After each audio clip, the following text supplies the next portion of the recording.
Ну вот, все собрались, начинаем работу нашей конференции.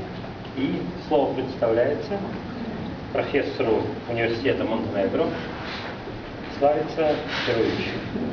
Professor of the University of Montenegro, Slavica Petrovic, is offered to take the floor.